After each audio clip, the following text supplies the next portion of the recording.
Everybody, and welcome to a brand new episode of the Brothers Trek About. As always, my name is Matt, and I'm coming at you live from Austin. And then there's my brother coming at us from Houston and the Mycelial Network. My brother Ken. Say hello, Ken. Peace and long life. Well, I don't know about you, Ken, but last week's episode was really short and sweet. But this week, I have a feeling it's going to be the complete opposite. Lots to cover in this episode. Lots of a couple of reveals, a couple of like, oh my gosh, what's going to happen next? Things that are going to happen. All things we're going to talk about and more. So please enjoy your next hour of awesome, awesome podcasting.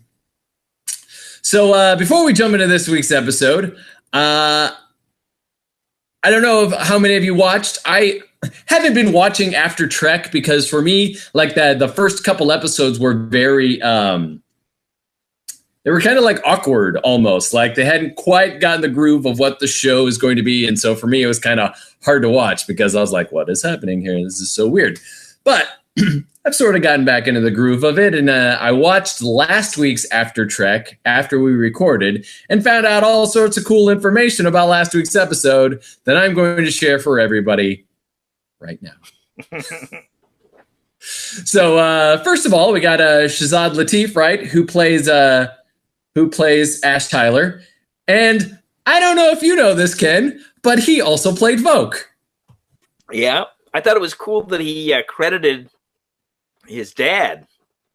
Yeah, exactly. I couldn't believe that they had kept it a secret. That was what was the most amazing thing to me, and so yeah, I looked up all that information today and was quite blown away by it. It's just another way that Discovery has so successfully kind of recycled its cast. You know, so we have the Ash Voq, character. He's in two places. You know, first we see the Voq character at the beginning, and then about the time he disappears, we see Ash. Then we have this mirror universe piece where we get characters who we thought died after the first two episodes, and they come back. So we get these characters again and again. It's great. And we get to revisit them, much in that way that you always say, who are we as people? And that's one of the things that Star Trek really explores. We get to re-explore these in a different world, which, of course, one of our main characters in this episode, we're learning way more about thanks to this other universe. So, all right, I don't know which one you're talking about because it seems to apply to two or three of them again. Yeah, right. Exactly. So funny. So I feel dumb that we didn't, that neither of us watched, or at least I didn't watch After Trek and bring up some of the things. The way he talks about playing both characters, and it's funny because I thought that like he did this really like spot on impression of the guy who played Voq, right? Now realizing that he was Voq, I was like, boy, that sounds just like him. He's amazing. Oh, it is him. I'm dumb. Okay, cool. So we also find out too, thanks to After Trek, that basically what they did is they took Voq, now, you know what? I'm still confused because after this week's episode, it sounded like it was different. So help me break this down because you might remember better than me. Is that they took Ash's body, but put parts of Voq in it.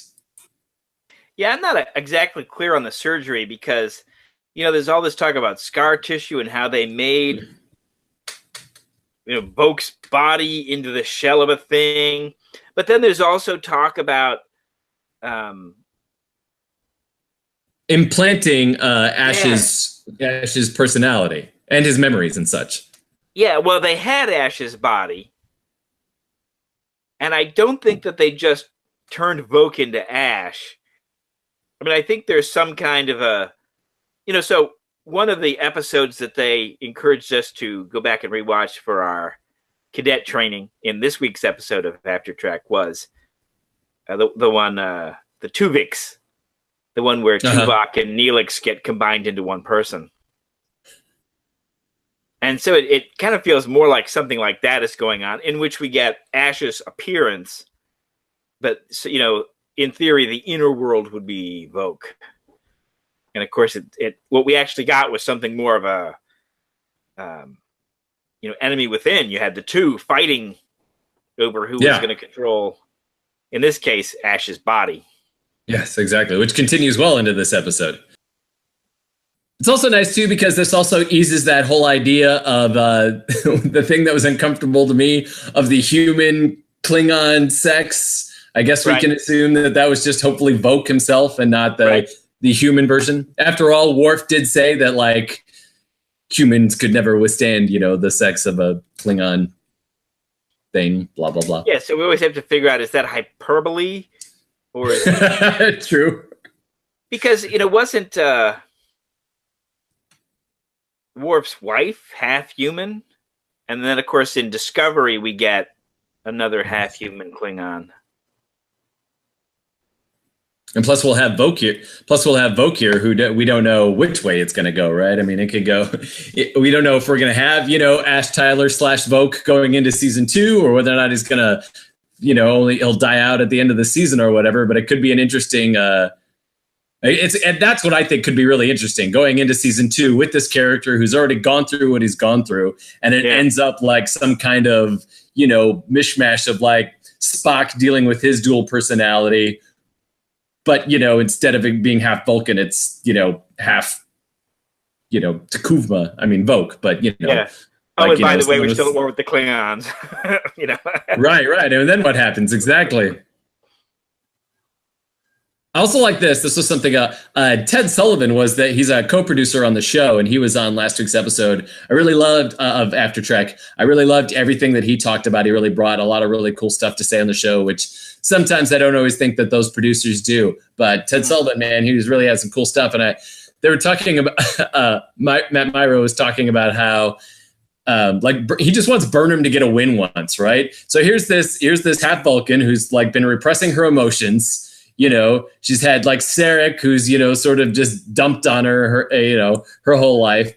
And then, you know, finally falls in love, like breaks her like non-emotion thing, falls in love with this guy who turns out to be like a Klingon, you know? So it's like, she doesn't get a win. So anyway, but the producer, Ted Sullivan, said, well, you know, she kind of gets a win in the last episode, because after the alternate Sarek mind melts with her, you know, it basically goes on to say what an amazing person she is, who's been grown up around wisdom and, you know, says all these really nice things to her. So I thought that was pretty cool. Yeah. So I guess that's all I got about the previous episode. So we got plenty more to talk about as far as this episode goes. So as always, let's get to it. Captain's log. Stardate. It's 5-year mission. So it starts on a shuttlecraft. Now, we've seen the Cherry Picker or whatever that other ship is that they call it, but I think this is the first time we see a shuttlecraft, isn't it? You don't know either. Didn't they take a shuttlecraft into the nebula when she was searching for Sarek when he got blowed up? Oh, yep. You might be right about that. You might be right. I did forget about that one, because I could only remember them because she took the Cherry Picker thing. You know, Ash took it a few episodes ago, but I thought that's what she took when she. Oh no, she like did a spacewalk when she went in that first episode, didn't she? Yeah. So yeah. All right. Well, crazy. Anyway, so second shuttlecraft of the show. Burnham has received the information from Saru, but it's not good. It's mostly redacted. It's funny now that I'm going through this, knowing what happens at the end. But conveniently, it's mostly redacted. They don't know it. Lorca points out that luckily that info is probably on the palace, which is now where they're headed. I bet he thinks that. So she then gives Lorca an analgesic, which I thought was really nice, because they do this close-up shot, and it lasted just a little bit too long. And I was like, oh, this is going to come back into play later. Like the Emperor's going to see it and know that he was like salved or something, but it never came back into play. But shows what I know. Can't always get all my predictions right. Lorca tells Burnham, hey, don't worry. I've got faith in you. You'll get us out of here. So then I started to here are my notes at this moment in the script. All right. I'm like, oh, is this where Lorca's going to die? Because we were figuring like Lorca's probably isn't going to make it into next season. Right. Because if anything, it's going to be Burnham who becomes like the captain of the ship. I kept wanting to say president. He's going to be the president of the ship. All right. Anyway, but yeah. So we always figure she's going to be captain. So then I'm thinking like, this is where they're going to take him out. Like, he's finally like.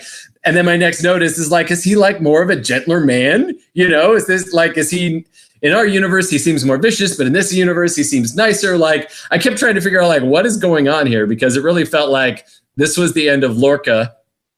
And as it turns out, as we know him, you know what I mean? It's like, but anyway, that's where my notes from then. It's life, Jim, but not as we know it. Exactly. Burnham is having the problem of separating the person she remembers with the mirror universe version. Again, we saw this with that Connor kid who she ended up killing on the turbo lift, and now here she is having to meet the captain that she feels like she betrayed. She feels like this is a reckoning. But Lorca assures her that, hey, your Giorgio is dead. So don't worry, this is going to be fine. So they arrive at the Imperial Palace, and then boom, hey, we're in the opening credits already. Also, did you notice this is a shorter episode? This was only like 37 minutes compared to the normal. No, I didn't notice that. Yeah, I know. Well, so much happens. They packed a lot into that 37 minutes. Definitely a lot for us to unpack. That is for sure. Also, I wrote, still get goosebumps when that Alexander Courage stuff ramps up at the end of the thing. I love that. Back to it. Stamets is still in the spore drive, receiving what Tilly calls spore therapy. His neural net is back on track. Storytelling-wise, this scene only does two things. It reminds us, A, what's happening to Stamets, and then B, also reminds us how important it is for Lorca and Burnham to succeed. This is a lot of this. You see this a lot in like episodic television, right? Hey, non-episodic television. You're like, okay, hey, this is what happened last episode. I don't know why you missed it, but maybe if you missed it, we need to let you know. Moving forward, this is where we're standing. This is where it all starts, and we're getting there. It just felt a little heavy-handed in this one. That's why I was able to point it out. So that scene takes us quickly inside the network. We got ISS Stamets, who seems to be a little more fun, possibly a little less killy than others in the ISS. Anthony Rapp said in the after show that this was a lot. Because he's a lot more scientific. So the two of them are meeting on like more of a scientific, a personal level. We also learned that something is corrupted in the network. That doesn't sound good, and it's been chasing them. So they take refuge. They end up on this imaginary Discovery, and then end up in the Disco's engineering room with the spore drive.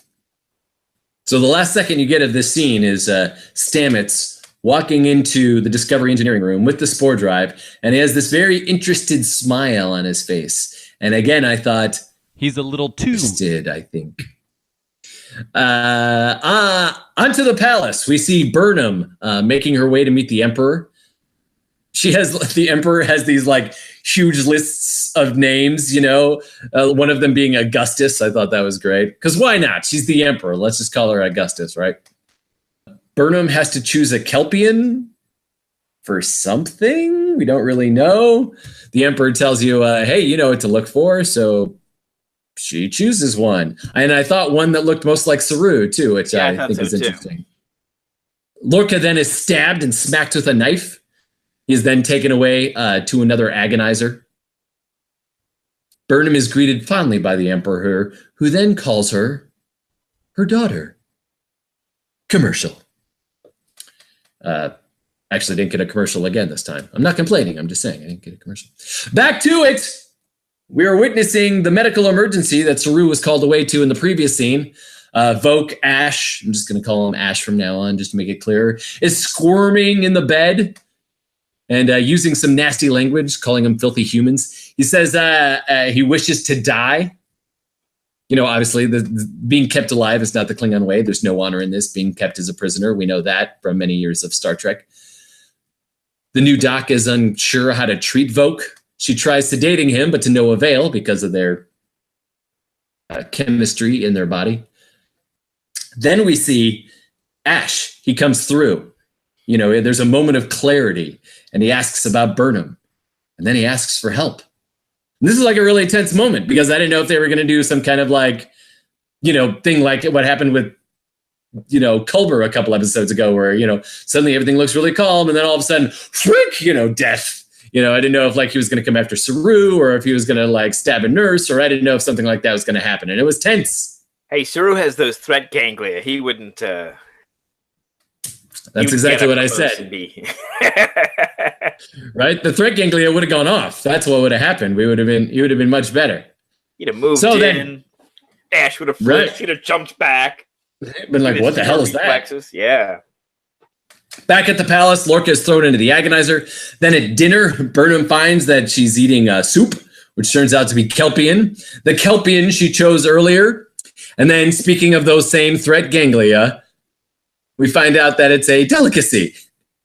And as a treat, the Emperor gives Burnham hers on chopsticks. That's so nice. From there, Giorgio is, this universe is Sarek, basically, to Burnham. Or so it seems. Right. Giorgio then pulls a knife on Burnham and says, you know, I could never tell when you were lying. She said, I never understood, Burnham, why you were always trying to outsmart me.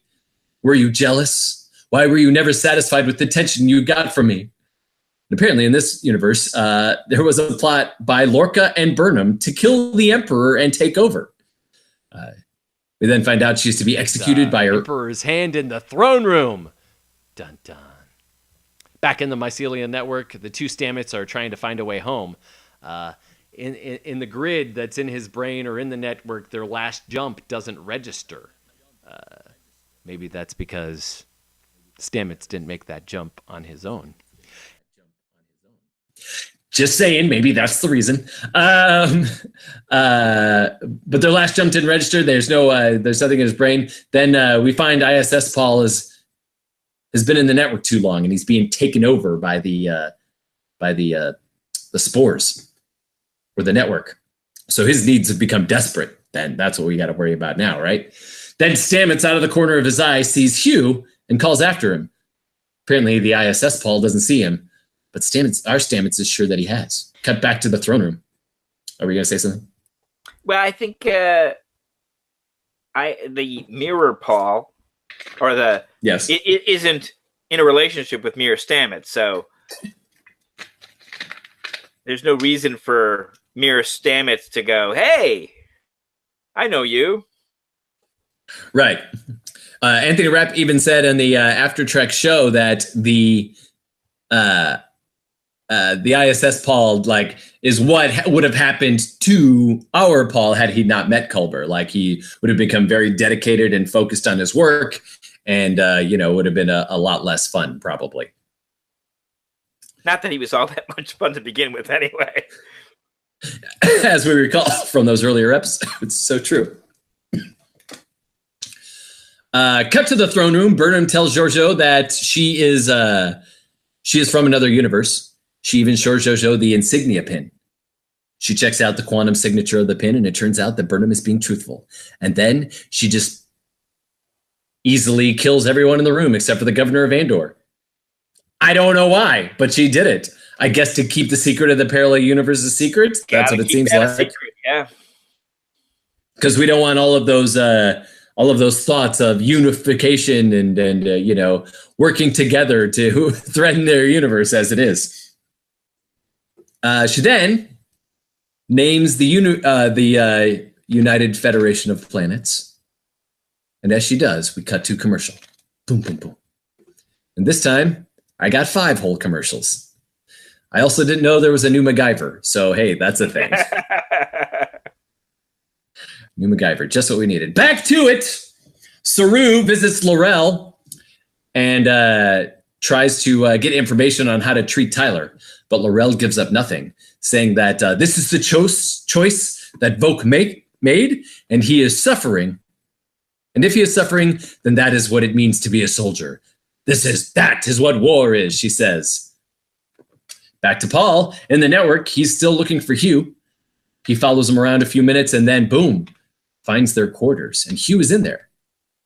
And this is where he tells Paul that he has died in the real world. I love the back to the thing that where he first really gets to see him is in the mirror, in the bathroom mirror. Mm-hmm. Which they bring up in a later scene. It was that, we were recalling the time that we first saw them together, and here they are. This is probably the last time we'll see them together. Yeah, unless the exactly. Also, network has even more secrets. Yep, which is possible. I mean, as he said, no one's ever really gone if they're in the network. It's a very Star Wars, like in Last Jedi. No one's ever really gone. But yeah, that's also the first time too that we see Stamets in the mirror. Remember? And that's the first time we're like, uh-oh, something is not right here. Yeah. Back to the palace. Burnham is still trying to fish the information to get out of the ISS universe. But Georgiou asks why she should trust Burnham and Lorca. And Burnham says, because you said that you love Michael Burnham. You said so earlier. But Georgiou goes on to say that the information is useless. The phasic temporal shift that the Defiant crossed over in caused everyone on the ship to go crazy and kill each other. No! That's, I think that's the Tholian web, right? That's right. That's right. We haven't gotten there in our watch through yet, but we'll get there shortly, I think. Or is that's late? Maybe. I don't know. I didn't look up what episode it was. So Georgiou asks Burnham how the crew got there. She tries lying by saying that it was just a warp drive malfunction, but Georgiou sees right through it, knowing that can't be the case because she's smart enough to understand warp technology. Michael Burnham tells her about the spore drive. So Georgiou makes the deal with Burnham. Give me the engine schematics for your freedom. Back on Discovery, goes back in to talk to Laurel and tells her that Tyler had broken free from his restraints and has hurt himself real good. She then shows him a picture of it. He asks one last time for help, but Laurel refuses. So Saru beams him into the brig with her. Holding him now, she says that there is a way to fix it, but only by her command, only by her hand.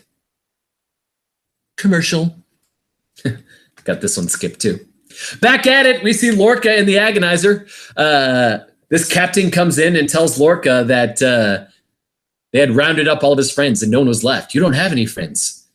Lorca says, hey, is this getting personal? It is, says the captain. She was my sister. Oh, boy. I say, oh, boy, because I'm still thinking this is the other. Anyway, they drag in Lorca's friends. They drag in one of Lorca's friends. All he has to do is say his sister's name and this guy can go free.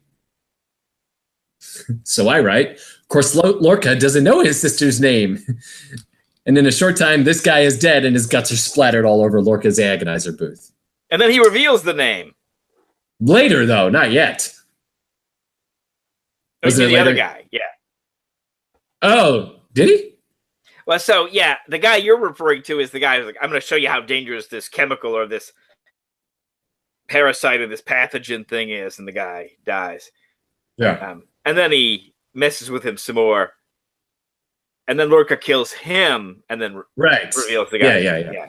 The wrong guy dies here. Okay. Yeah. Yes, exactly. That's for sure. But he must have been useless tactically anyway, since Lorca got rid of him. Anyway, back on the disco, Laurel goes to work on Tyler and they talk Klingon to each other. And we get a montage of their time together. And then she screams.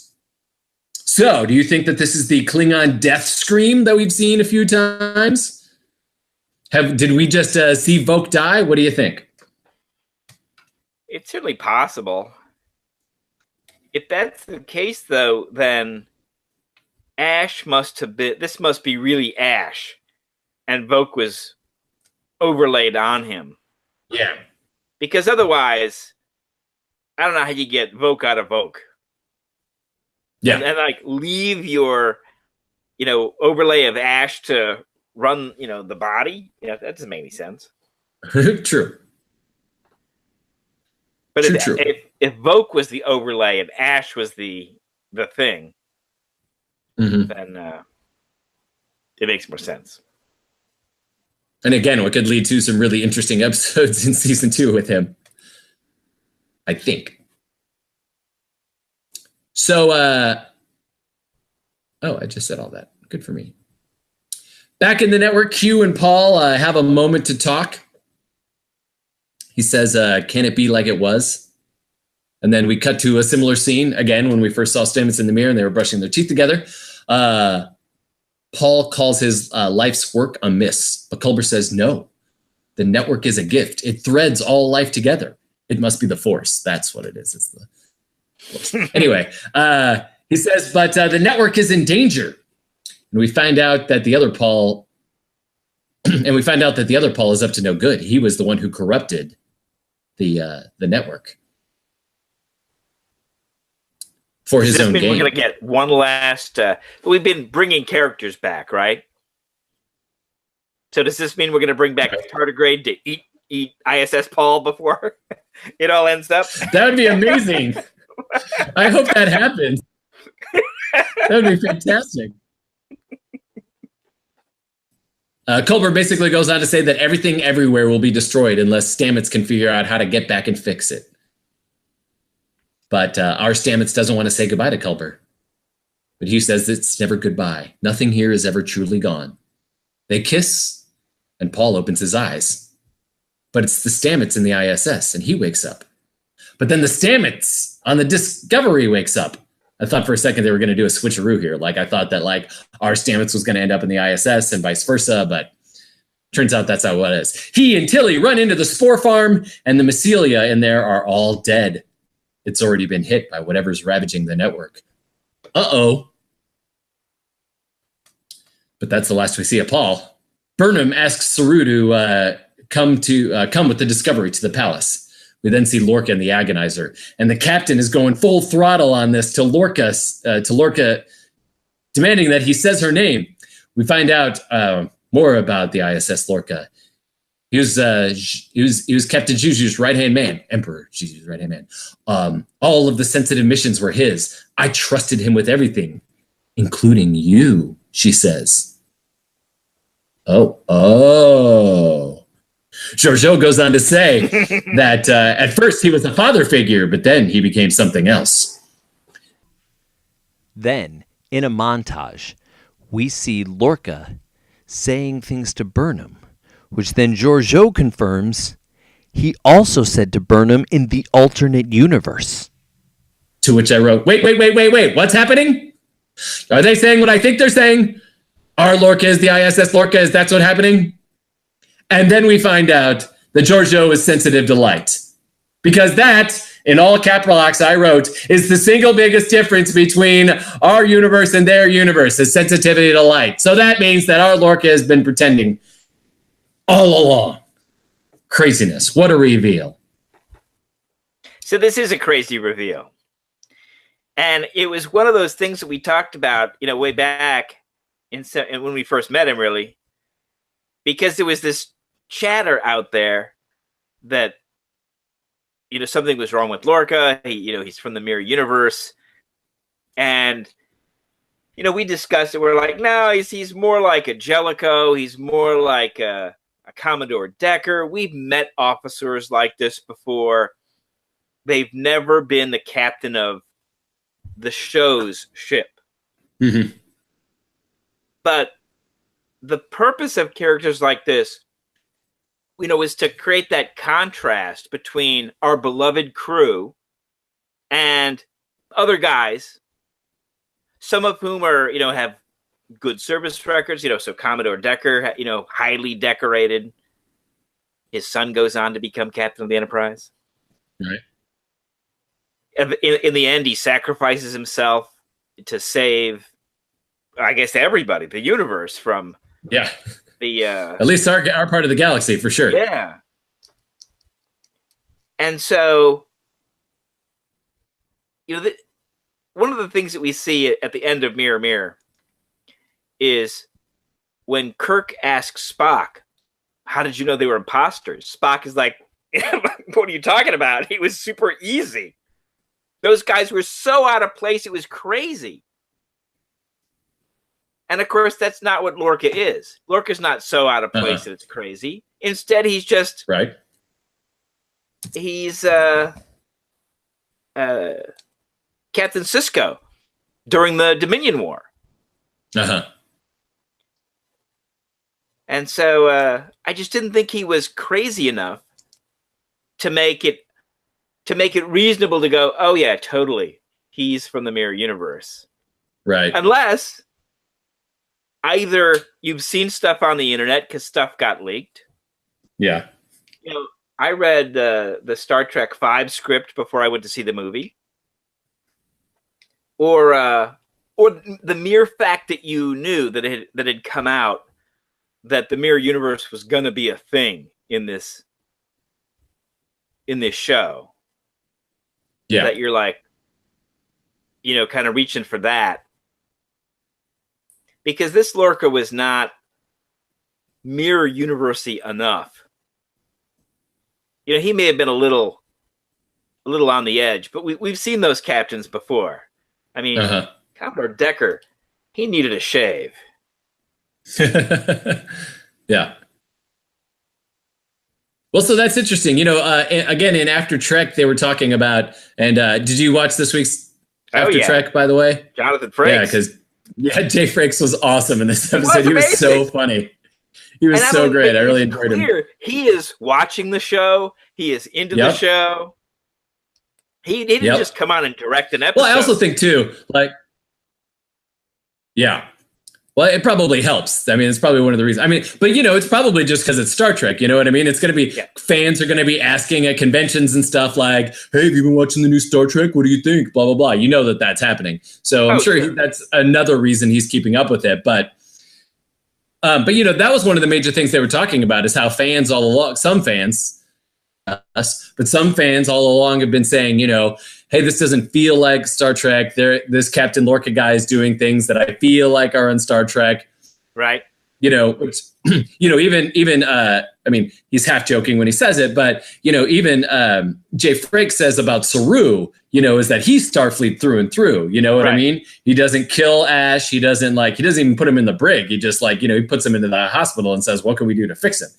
So I thought that's really interesting. So the fact that, they were always like, well, it's for the story, stick with us. It's going to come out. So the fact that then this twist happens then also kind of pays off for all those diehard fans who have been all along saying this doesn't feel like my Star Trek. Right. So one of the functions of these other captains, right, of meeting a Jellicoe or meeting Commodore Decker or any of the other, times that we met captains from other ships who just felt like they weren't quite as noble as Picard or Kirk or our beloved, ship's crew that we are following and that we've invested time in. Yeah. Was to show this contrast between, this kind of ideal crew and, well, this is what things could be without whatever ennobling influences are going on here. And it would have been just as easy to suppose that Lorca was a character who was going to have an arc, and just as a Decker, gets restored to his former dignity and glory and honor by Kirk. Yeah. Or, we see the necessity of a Jellicoe, but we still decide in the last, instance, we'd really rather have a Picard. Mm-hmm. And that a character who maybe was more likely to do some Jellicoe-like things, Riker, was the character who we, as the audience, saw, no, I'm with Picard here. I'm not going to go down that route. Uh-huh. That the character that we are following in this show, Burnham, would be the character who would turn Lorca, back toward the light. to continue your Star Wars references. Yes. And that would have felt just as Star Trek-y, except now not in episodic form, not where, a Decker or a Jellicoe is on for 1 or 2 episodes and then problem resolved, reset, back to normal. But instead, we would do this in an archy, multi-episode way in which, old Captain Lorca, who'd gotten a little too grim, was redeemed by the human raised by a Vulcan struggling with their own humanity to figure out how to be the kind of human she wants to be, and brings Lorca along on that journey. And, I think that was just as plausible, even if it's not the way our writers and producers have gone with. So I kind of feel like, there must have been some hints out there, some leaked material that ultimately made that rumor catch fire the way it did.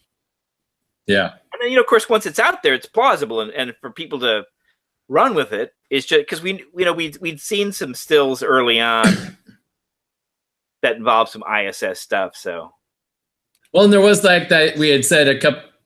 Go ahead. I was just going to say that a couple of weeks ago. Yes, exactly. That's what I was going to say. So had we not known that it might have been one of those things that people might not have latched onto. But as soon as we found out that, oh my gosh, the Mirror Universe is going to be back in this series, then, it's going to make a lot more sense that, be an alternate Lorca. Right. We just needed that tidbit of information, I think. Mm-hmm. Yeah, and suddenly it becomes plausible. So then we see Lorca in the Agonizer pretend to pass out. And I knew as soon as we cut back, not that the light sensitive thing didn't give it to me, but as soon as we then cut back to Lorca, I'm like, oh, this is it. It's going to be the official reveal of this. So he pretends to pass out. The captain's pissed. He's like, no, I'm going to make him say her name, blah, blah. So the captain goes to revive him, and then it gets killed by Lorca. Hey, surprise. Who then says her name? Ava. Oh, blah, blah, blah. I wrote a couple of notes here saying there are a lot of things that now fall into place. So, so if we think about the journey that Lorca's taken, right? This is why he decided to take the Discovery in the first place, right? Why take a scientific vessel? That was a question we had early on in the show. I'm in my imagination, he took over for Lorca. Like Lorca actually went down with his ship, and then this is when like the new Orca kind of slipped in and took over. Oh yeah. Then he pushes Stamets to make the mistakes, until he happens the 133 jumps. Also why he kept pushing Starfleet to keep using Discovery, and not put it on mothballs for a few weeks, like he kept saying. So interesting when you start like filling in all those little blanks of you're like, okay, I see Lorca's plan here. I get it now. Yeah, I think a rewatch is going to reveal a whole bunch of like, oh yeah, look at that. Yeah. I was going to mention that later, but yes, no, that's definitely true. I was like, definitely before season 2, I'm going to be watching all of this and it's going to fall into place. It's going to be grapes. And then on a preview on next week's episode. Week we see Lorca walking through the palace, rescuing our former security officer. Then Lorca also saying, welcome home to Michael. Don't know really what that means. Okay. But wow, that was crazy. So to continue the path of Lorca, after Trek did that little I did another montage as well, piecing some more stuff together, stuff that I had forgotten, like Lorca's lack of memory with the Admiral, like not remembering their love affair. There was that. Him seeing the scars on his back, which was an agonizer scar, by the way. And then him turning on her, him scrambling. Remember also too, there was that thing where I kept seeing this on the internet. People kept showing me this like, hey, he's messing with the final phase of the jump. What's all this about? And then he actually says, let's go home. Right. So you're like, oh, so like, okay, cool. Again, I didn't know what that means. This is the thing, is that for me, I'm not a spoiler guy, right? Like, I liked being surprised. I let the story wash over me. I'm not trying to pick apart what's happening in every scene to try and guess the ending, you know? So with a reveal like this is awesome. And then my notes go on to say, it'll be worth going back and taking all those little pieces and keep watching all of those little Lorca moments where suddenly you see, you know, because even Jay Frakes mentions it, that that Jason Isaacs keeps peppering in all these little like ISS Lorca things. Mm-hmm. Apparently, even that thing that he was eating in the first episode is also similar to. Which Georgia was eating. I don't know if it was Yes, exactly. I don't know if it was the threat ganglia, but. Also his love for Burnham. You know why he was so protective of Burnham, because he knew that was the only way back to the other side to get into the palace. Well, and if they'd had a relationship in the other universe, then when you meet, just in the same way that Burnham has had difficulty re-encountering people because I've already got a relationship with this person, then yeah, he would feel those feelings. Exactly. So the name of this episode was Vaulting Ambition. The writer of this episode reveals that, of course, it's from Macbeth. You know, he felt that there was a lot of Macbeth in this episode, you know. He points it out amazingly. You should just go watch it because it's awesome. Also, Myra pointed out that Lorca is a wolf in sheep's clothing, which is another great meaning from last week's title. Which when you watch the episode, could easily just refer to Voke or Ash. Yes, exactly. This is what, you know, you and I thought it was about last week. Well, it is about that, but it's about this other thing too. Yes, exactly. Little do we know in the next episode. Oh, also, Matt Myra also thought on After Trek that he thought too that they had killed Voke. So it'll be again interesting to see how they handle the Ash character and whether or not he survives past the season. And just, you know, with everything that's happening with all of these characters, even Anthony Rapp mentions it, that like, you know, all these little threads that they're putting in for all of these characters, they're really growing these characters. So it's going to be totally fun to see where this goes in season 2. That's going to be series. Watching that After Trek with Anthony Rapp and Jonathan Frakes, I really enjoyed how much those two guys seem to enjoy talking and being on the show together and interacting and working together. Yep. Yeah, definitely. I wonder if at the end of this series they'll bring him on and Jay Frakes, and they'll end it as a hologram again.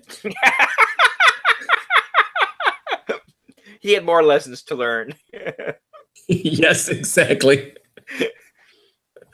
Awesome. All right. Well, that's all I got for this episode. How about you? Anything else you want to talk about? Anything you don't think we've covered yet? I think that's pretty much it. Yeah. Lots of fun stuff happening in this episode. Again, cool reveals, lots of little nooks and things to hook onto for not only upcoming episodes, but also the upcoming season. I think that it's going to be pretty fun to see where we go from here. How many episodes in the Mirror Universe do you think we have left? Are they about ready to go home? Is that going to happen at the end of next episode?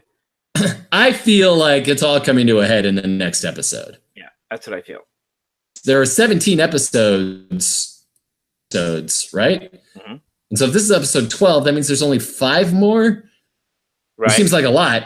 But then I was thinking about it. I'm like, so even if we wrap up this next episode, The Mirror Universe, next episode or however it works out, we still have the Klingon War to deal with. That's right. We still have the Discovery returning without Lorca and that to deal with. Plus, we also have like Burnham's whatever to deal with, you know, like what's going to happen to her in her future and how that's all going to be wrapped up to deal with as well. Although, so lots of at this point, knowing what we know now, we would basically have an acting Captain Saru. Yep. Who I think would both in a kind of redemptive move and with the authority of like, you know, being in command to say, she's done a great job. Burnham has done a great job. Burnham deserves to be reinstated. I totally vouch for. And they're like, really? You, Saru? Yes, Mm-hmm. Well, funny you say that because, and this is not a paid plug, but a plug. And I advise you too, Ken, if you'd like. But for I think it's either $1.99 or $2.99, they have that Discovery book that's got Michael Burnham on the cover. It was a novel. It's only $2.99 on Kindle. So I was like, oh, well, $2.99, I'll read a book for $2.99. And it's really good. Like, I'm really enjoying it. Once I'm done, I'll definitely jump on here and do like a quick little 5 minutes, hey, this is why you should read this book kind of thing. But one of the things that it really goes into is the relationship between Saru and Burnham back on the Shinzo, and how they came up together, and how Burnham always kept getting this special treatment, not only from Georgiou herself, but from Starfleet as well, which Saru thinks probably has a lot to do with Sarek in the background. Yeah. So anyway, really interesting, really cool book. I'm only about 40% of the way through it, according to Kindle. And if this doesn't make you want to read it, I don't know what else, but they're about half the book. Well, not half the book so far, but I think what ends up being half the book, you have Spock and Burnham working together. Oh, yeah. Yeah, because Brian Fuller, one of the things he told the author before writing this was I'd love for you to figure out how to get Pike era Enterprise to meet up with the Shinzo, somehow make that happen. And so it's really fun, and it's really fun dealing with Pike. And the author, I'm doing the whole review now, but the author, tries to as best he can deal with the fact that it's a 1960s Enterprise and then a 2017 Shinzo. He's basically it just basically has to do with aesthetics and where it was built and blah blah blah. It doesn't really hold up, but it's good. Anyway, loving the book so far. The Enterprise, I think, just like Klingons really look like Worf, or maybe they look really like Voq, but they don't look like 1960s Klingons. Yeah. Except in Trial for Tribulations, because it's funny. Yes, exactly. We don't talk about it. That's right. I think that the Enterprise really always looks like the movie era Enterprise. Yeah, I think so too. I mean, it's the only thing that makes sense. It's fun for him to try and do it and try and make it up. But yeah, no, it's crazy. Why would you do that? I mean, agree. And admittedly, the Constitution class is supposed to be it's supposed to be an older ship, right? No, it's supposed to be a modern ship, but it's supposed to be like the Discovery is a test bed. It's a particular thing that was designed for this one purpose. Whereas the Constitution class, so we're venturing off into kind of the expanded universe here. Yes, a little bit, yes. But you do get hints of the importance of the Constitution class in canon material. Uh-huh. Now, they used it a lot because they had a model of it.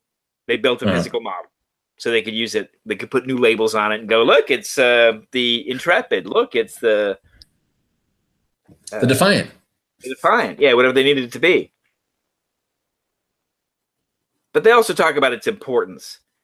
And another approach to this Klingon war that we're dealing with in Discovery, but was the Axanar story that, was a fan fiction thing that they made, but is also starring a bunch of real Trek actors. Yeah. Which I think is pissed off Paramount. Yeah. And, it really talks about how when the war started, the Federation didn't have, a ship that was able to really deal with the Klingons. And then they built this destroyer that was, built for war. And then they built the Constitution class. And so the Constitution class turns out to be this really important class that, could do it all. It can stand up to Klingons. It could do science. It can do exploration. Mm-hmm. And so I think in a lot of ways it's this key thing, whereas I think Discovery is like an exotic. We built this weird thing to do this spore jive experiment. Yeah. All right. Well, hey, that's a great way to wrap up the show. A little fun history. I always love it. So come back next week because we're going to have way more stuff to talk about. I can't even imagine what's going to happen next week. You got the Emperor, dealing with her. Is she going to be good? Is she going to be bad? Is she going to help Michael Burnham get back? Is Lorca going to kill her? Is she going to hide out until the end and then Lorca's going to be dead? Like, how's it all going to shake down? We don't know. Is Lorca taken over as the Emperor himself or... Oh my gosh, so many questions that we don't even have answered yet. Plus, we got the whole Burnham have to kill Giorgio. Oh, Burnham kills Giorgio. Now that's an interesting thought. I like it. See, so many things could happen. Plus, we got Stamets over there dealing with his spore drive and the mycelial network. That Ken's on. It's crazy. We don't even know what's going to happen. So you need to deal with it after Trek. That's what we are now. We're after Trek. So come back, listen to us, watch us on the YouTubes, listen to us on iTunes and SoundCloud, find us on the Facebooks and have some fun with us there. I'm always posting crazy articles as well. Hey, one more thing too. Last thing. Next week, we may come out a little bit late. An actor from time to time, and I like to do shows. So I've got a big rehearsal thing coming up next week. So we might be a little bit late next week. Please don't freak out, but please come back anyway. Like I said, YouTube's, SoundCloud, iTunes, Facebooks, we're all over the place. So come find us there. As always, my name's Matt from Austin saying goodbye. And as always, say goodbye, Ken. Live long and prosper. See you all next week.